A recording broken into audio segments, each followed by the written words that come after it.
Man, the news broke like an absolute thunderclap across the continent. We're talking about a single transfer that completely blindsided the sporting world and literally shifted the balance of power in European football almost overnight.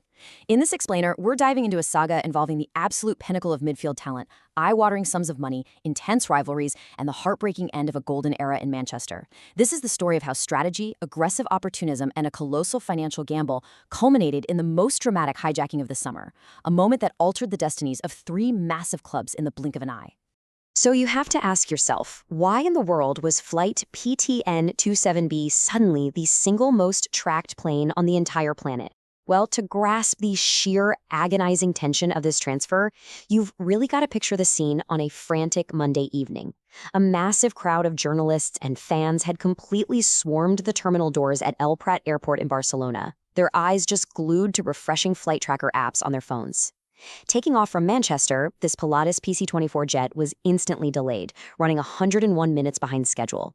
And for the 2 hours it was agonizingly suspended in the air, millions of people were tracking its exact trajectory. Because unless he had been smuggled out in a catering cart, the best player in the world was about to land in Catalonia. The sporting world held its collective breath through a full 70 minutes of extra delay, just wondering if a last-minute hitch had derailed the unthinkable.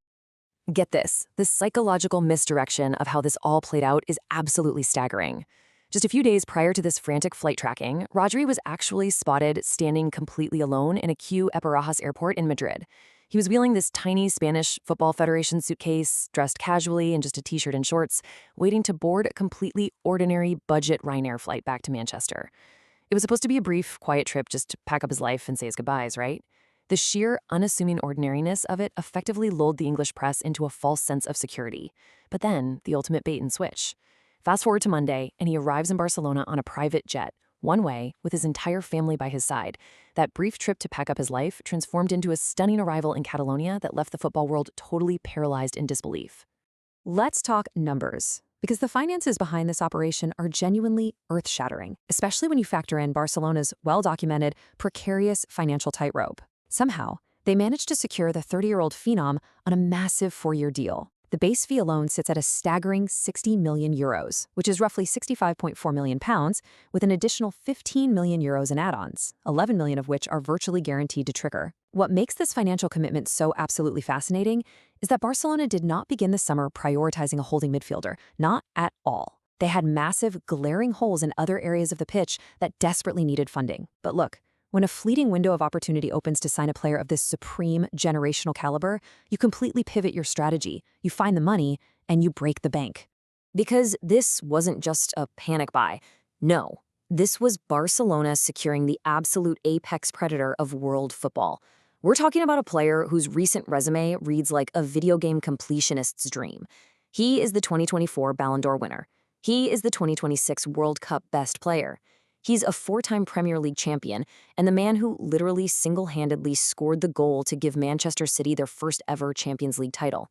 He is, without a shadow of a doubt, the undisputed best holding midfielder on the planet right now.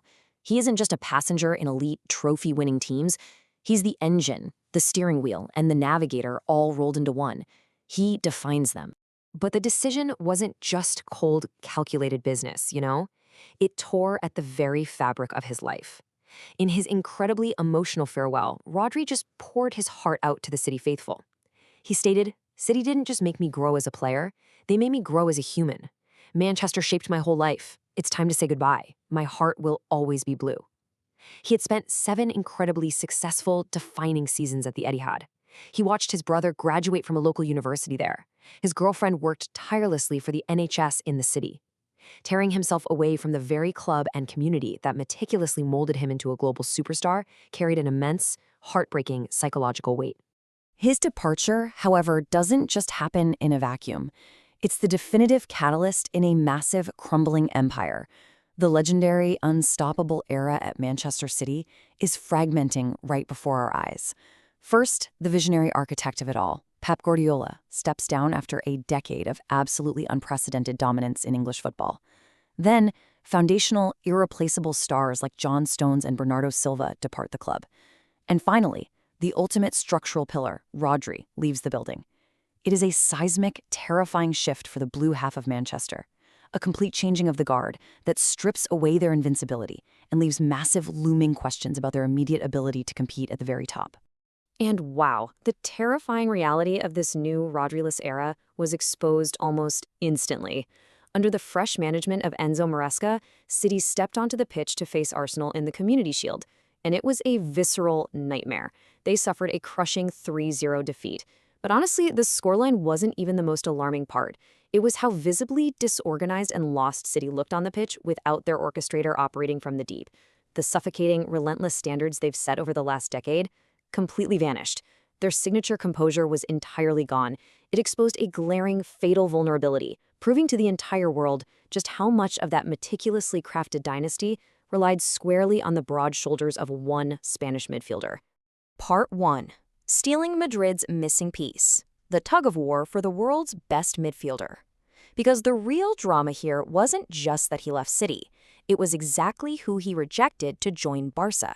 Following the heartbreaking retirements and departures of Toni Kroos and Luka Modric, Real Madrid stared into a massive creative void in their midfield. Sure, they possessed all the relentless energy and breathtaking athleticism in the world with Jude Bellingham, Fede Valverde, and Aurelien Tchouameni, but they desperately needed a mastermind to dictate the tempo. The contrast in how the two Spanish giants approach this necessity is an absolute masterclass in transfer market dynamics. Real Madrid operated with a confident, almost suffocating arrogance. The headlines in the capital literally read, "Rodri is next." Florentino Perez felt theirs was the only legitimate offer on the table. But while Madrid arrogantly waited for the inevitable, Barcelona deployed aggressive, cutthroat opportunism. They saw an unexpected door left just slightly ajar, and they ruthlessly kicked it wide open, pulling off the ultimate heist and leaving Madrid completely stranded at the altar. To truly grasp the devastating magnitude of this hijack, you have to listen to the brilliant expert analysis from legendary football thinker Jorge Valdano. He perfectly summarized the situation, stating Rodri's deal is worth 35 million euros for what it gives Barcelona and 40 million euros for what it takes away from Madrid. This isn't just a phenomenal player acquisition, folks. It is a massive, landscape-altering strategic victory. In the cutthroat reality of El Clasico, football is a pure zero-sum game. With one signature, Barcelona didn't just drastically elevate their own ceiling. They actively and intentionally lowered the ceiling of their fiercest rivals. They shifted the entire balance of power in European football with a single stroke of a pen. Part 2. The ultimate midfield mastermind. Finding the modern Busquets. This totally explains why Barcelona were willing to act with such ruthless aggression. It all stems from a ghost that has been haunting the Camp Nou for 3 incredibly long, frustrating years, Sergio Busquets. Since his departure, Barcelona has been desperately searching for a true, defining successor. When you put Rodri up against a brilliant player like Frenkie de Jong, the upgrade in sheer physical dominance becomes immediately, undeniably apparent. Look, de Jong is a phenomenal footballer, but he has always lacked the pure, unadulterated defensive grit to operate as a lone pivot. Rodri, on the other hand, he wins a staggering 70% of his aerial duels. He averages over 4 vital interceptions a game and boasts defensive recovery numbers that de Jong simply cannot replicate. When injuries piled up, Barcelona realized they couldn't just patch the hole anymore. They needed a fortified wall, and Rodri is absolutely that wall. But make no mistake, he is not just a physical destroyer. The guy is a flawless, tactical supercomputer. Just look closely at his passing mastery during the 2026 World Cup. He completed an absolutely unbelievable 790 passes across the tournament with a staggering 92% accuracy. Let that sink in. He didn't just participate in the matches, he completely owned the football, dictating the entire tempo of a global tournament. In doing so, he shattered the previous tournament record held by none other than Barcelona's own legendary metronome, Xavi, from way back in 2010. By completing over 200 passes into the final third alone, he proved he is the ultimate orchestrator that every elite possession-based team absolutely requires to function at a championship level. However, it is absolutely crucial not to let those beautiful, sweeping passing statistics overshadow his dirty work. At that exact same World Cup, he anchored the absolute best defense in the entire tournament. He logged 26 brutal essential tackles, the highest of any player on the world stage. His spatial awareness is completely unmatched. You can literally watch him putting out structural fires on the pitch before they even ignite. One minute, he's making a desperate last-ditch challenge on the edge of his own penalty box, and mere seconds later, he's pressing intensely high up the pitch. He never chases the game. He expertly reads it, arriving in the exact right place at the exact right millisecond. Part 3. Flick's new tactical shield, anchoring a high-intensity system. This signing is the perfect missing puzzle piece for their manager. German manager Hansi Flick's entire philosophy is radically different from the slow, methodical possession of Barcelona's past. It relies on extremely aggressive high pressing and a defensive line that pushes dangerously, almost recklessly close to the halfway line. Now, this naturally leaves a terrifying amount of open grass behind the defense whenever possession is lost. And that is exactly where the beautiful tactical chain reaction of Rodri comes into play. It starts with step 1, Rodri acting as the ultimate impenetrable shield for that insanely high defensive line. Step 2, because he is virtually press-resistant, constantly dropping to receive the ball under intense pressure, he effortlessly breaks the opposition's pressing lines. This triggers step 3, the ultimate payoff, total freedom. With Rodri providing deep, unshakable stability, Barcelona's dynamic young attacking stars like Pedri, Dani Olmo, and Gavi are completely unleashed to attack without constantly looking over their shoulders. Beyond the tactical whiteboard, though, there is a vital, intangible benefit he brings deep into the dressing room. Hansi Flick practically begged the board for this exact profile, stating, "We need players with this leadership on the pitch to show where we must go." Barcelona's La Masia core, players like Lamine Yamal, Marc Bernal, and Gavi, are breathtakingly talented, no doubt, but they are astonishingly, historically young. Rodri brings a commanding, hardened, almost paternal voice to the squad. He's a veteran who has been to the absolute mountaintop.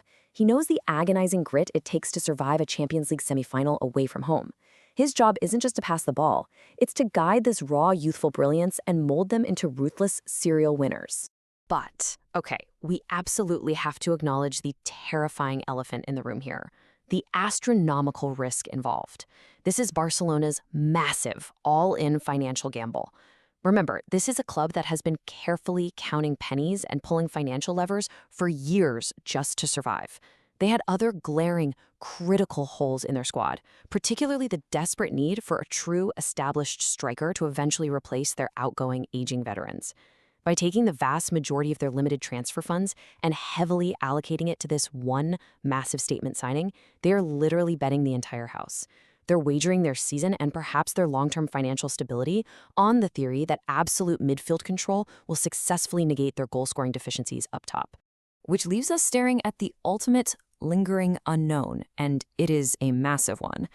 Can a 30-year-old player who has accumulated tens of thousands of grueling high-intensity minutes for Pep Guardiola and the Spanish national team realistically survive? When you factor in his history of major back surgery, can his body really withstand Hansi Flick's brutally demanding, relentless pressing system for an entire 10-month season? It is an absolute high-wire act of physical endurance. Will Rodri be the final glorious puzzle piece that definitively returns Barcelona to their rightful place of European dominance? Or will the immense physical toll of this high-intensity system prove to be one demand too many, even for the absolute best midfielder in the world? It is the one terrifying question that will define the entire football season.